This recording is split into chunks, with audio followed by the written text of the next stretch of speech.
नमस्कार, स्वागत है आप सभी का हमारे इस रोचक और ऐतिहासिक पॉडकास्ट में, जहां हम पौराणिक कथाओं की गहराइयों में उतरते हैं और उन कहानियों को आपके सामने रखते हैं जो अनकही, अनसुनी रह गई हैं। आज हम बात करेंगे सूर्पणखा के पुत्र की कहानी के बारे में, जो इतिहास के पन्नों में कम ही उल्लेखित है। साथ ही हम इस बात को समझने की कोशिश करेंगे कि उसकी शादी से पहले ही क्यों मृत्यु हो गई। रामायण में सूर्पणखा का नाम आते ही हमारी आंखों के सामने एक ऐसी स्त्री की छवि उभरती है जो रावण की बहन थी, साक्षी थी एक बड़े युद्ध की, और जिसने लक्ष्मण से विवाह का प्रस्ताव रखा था।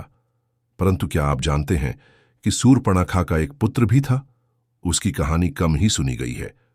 सूर्पणखा को बचपन से ही राक्षसी कुल की स्वतंत्रता प्राप्त थी।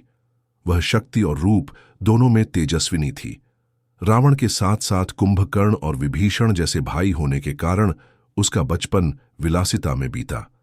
लेकिन जब वह युवा हुई तो उसके जीवन में प्रेम ने दस्तक दी। वह एक वीर योद्धा विद्युत जिह्वा से प्रेम करने लगी, जो कि राक्षसों में एक महान योद्धा माना जाता था। दोनों का विवाह हुआ और शीघ्र ही उन्हें एक पुत्र रत्न की प्राप्ति हुई। यह पुत्र उनके प्रेम का प्रतीक था, उनकी शक्ति का विस्तार था। इस संदर्भ में दो प्रमुख कथाएं मिलती हैं। कौन टाल सकता है? एक कथा के अनुसार उनकी खुशी राजा दशरथ को एक श्राप मिला था। इस समय राक्षसों गोद में ही और देवताओं के बीच लगातार संघर्ष हो रहे थे। उनके अतीत में राम और रावण का युद्ध तो बहुत बाद में हुआ, वे जब युवा लेकिन इससे पहले तब उन्होंने अनजाने में देवताओं के अर्षि के पुत्र की युद्ध लड़े। श्रवण कुमार की हत्या सूर्पणखा का पुत्र श्रवण कुमार की वृद्ध माता पिता ने और उसने कई राजा दशरथ को यह श्राप दिया था। किंतु भाग्य की विडंबना उन्होंने अपने पुत्र को उसे विवाह से पहले उसी प्रकार दशरथ को भी प्राप्त हो अपने पुत्र के पीछे अनेक कथाएं प्रचलित होगा।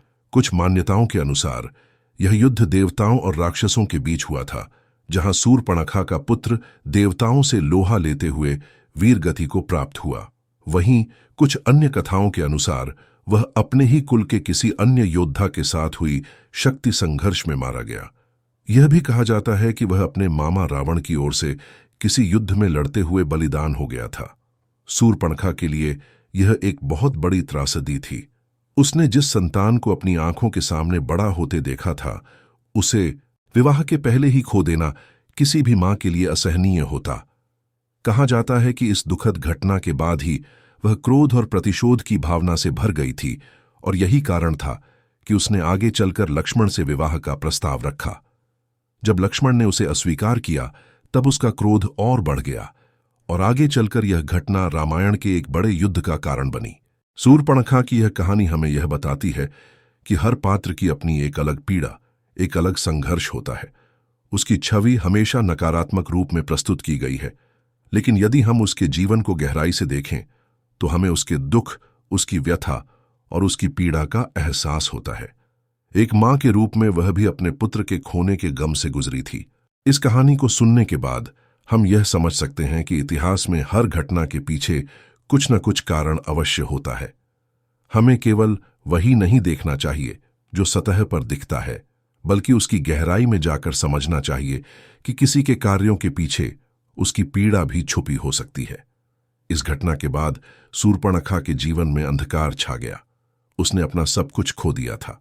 उसका भाई रावण एक महान सम्राट था, परंतु वह भी अपनी बहन की इस पीड़ा को पूरी तरह से समाप्त नहीं कर सका। रावण ने कई बार सूर्पणखा को समझाने का प्रयास किया, लेकिन एक मां की पीड़ा समझना हर किसी के लिए संभव नहीं होता। सूर्पणखा का पुत्र केवल एक योद्धा नहीं था, वह एक उम्मीद थी, एक नया भविष्य था जिसे विधि ने असमय समाप्त कर दिया। उसके जाने के बाद सूर्पणखा का व्यवहार बदल गया। उसने अपने अंदर एक ठंडापन महसूस किया, एक गहरी पीड़ा जो उसे चैन से जीने नहीं देती थी। उसने अपने पुत्र के हत्यारों को ढूंढने का प्रयास किया, परंतु भाग्य ने उसे वह अवसर नहीं दिया। धीरे धीरे वह राम और लक्ष्मण की ओर आकर्षित हुई, क्योंकि उसे लगा कि वह एक नई शुरुआत कर सकती है।